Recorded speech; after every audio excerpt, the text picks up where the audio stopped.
Clip number 302۔ اس clip میں آپ سورہ انعام کی آیت نمبر 89 سے 91 تک کی تلاوت، ترجمہ اور تفسیر قرآن صراط الجنان سماعت فرمائیں گے۔ بسم اللہ الرحمن الرحیم۔ ترجمہ، اللہ کے نام سے شروع جو نہایت مہربان رحمت والا ہے۔ اولئک الذین آتیناہم الکتاب والحکم والنبوة فإن يكفر بها هؤلاء فقد وكلنا بها قوما ليسوا بها بكافرين۔ ترجمہ، یہی وہ ہستیاں ہیں جنہیں ہم نے کتاب اور حکمت اور نبوت عطا کی، تو اگر کفار ان چیزوں کا انکار کرتے ہیں تو ہم نے اس کے لیے ایسی قوم مقرر کر رکھی ہے جو ان چیزوں کا انکار کرنے والی نہیں۔ اولئک، یہی وہ ہستیاں ہیں۔ ارشاد فرمایا کہ جن انبیاء کرام علیہ الصلوۃ والسلام کا ذکر کیا گیا، یہی وہ ہستیاں ہیں جنہیں ہم نے کتاب، حکمت اور نبوت عطا کی ہے۔ تو اگر یہ کفار مکہ کتاب، حکمت اور نبوت کا انکار کرتے ہیں تو ہم نے ان تمام چیزوں کے حقوق ادا کرنے کے لیے ایسی قوم مقرر کر رکھی ہے جو ان چیزوں کا انکار کرنے والی نہیں۔ اس قوم سے یا انصار مراد ہیں یا مہاجرین، یہ تمام صحابہ کرام رضی اللہ تعالی عنہم، یا تاجدار رسالت صلی اللہ تعالی علیہ وسلم پر ایمان لانے والے وہ تمام مسلمان جنہیں اللہ تعالی خدمت دین کی توفیق بخشے، جیسے مبلغین، علماء، اولیاء، سلاطین وغیرہ۔ اس آیت میں دلیل ہے کہ اللہ تعالیٰ اپنے نبی کریم علیہ الصلوۃ والسلام کی نصرت فرمائے گا اور آپ صلی اللہ تعالیٰ علیہ وسلم کے دین کو قوت دے گا اور اس کو تمام ادیان پر غالب کرے گا۔ چنانچہ ایسا ہی ہوا اور یہ غیبی خبر واقع ہو گئی۔ اولئک الذین ھدی اللہ فبہداہ مقتدہ قل لا اسألکم علیہ اجرا ان هو الا ذکری للعالمین۔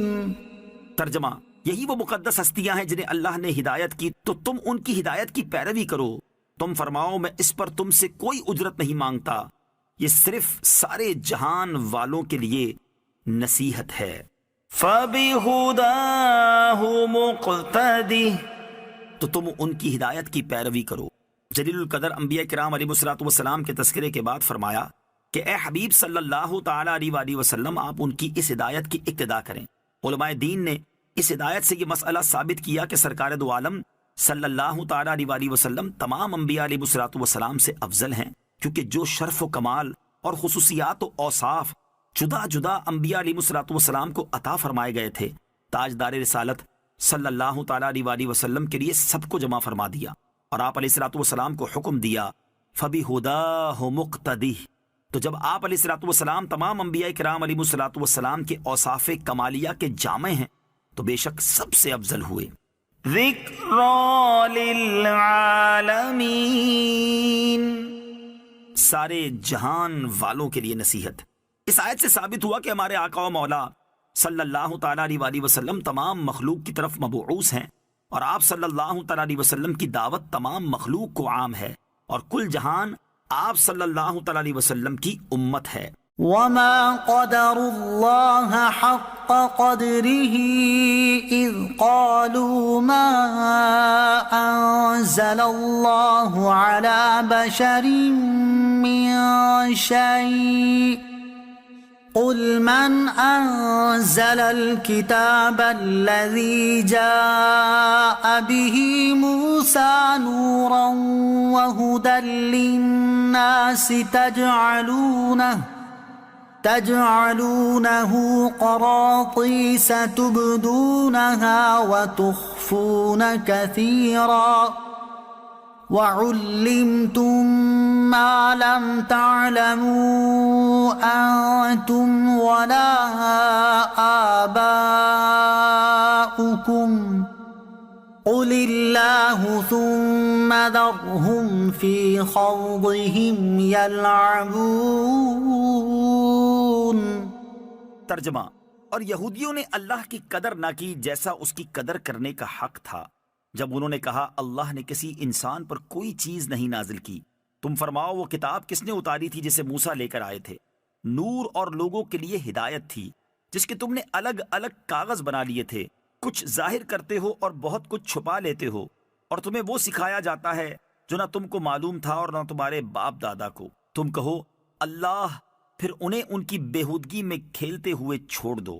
وَمَا قَدَرُ اللَّهَ حَقَّ قَدْرِهِ، اور یہودیوں نے اللہ کی قدر نہ کی جیسا اس کی قدر کرنے کا حق تھا۔ اس آیت کا شان نزول یہ ہے کہ یہودیوں کی ایک جماعت اپنے حبر الاحبار یعنی سب سے بڑے عالم مالک ابن سیف کو لے کر نبی کریم علیہ الصلوۃ والسلام سے بحث کرنے آئی۔ تاجدار رسالت صلی اللہ تعالی علیہ وسلم نے اس سے فرمایا، میں تجھے اس پروردگار کی قسم دیتا ہوں جس نے حضرت موسیٰ علیہ الصلوۃ والسلام پر توریت نازل فرمائی، کیا توریت میں تو نے یہ دیکھا ہے ان اللہ یبغض الحبر السمین، یعنی اللہ عز و جل کو موٹا عالم ناپسند ہے۔ وہ کہنے لگا ہاں یہ توریت میں ہے۔ حضور علیہ الصلوۃ والسلام نے فرمایا تو موٹا عالم ہی تو ہے۔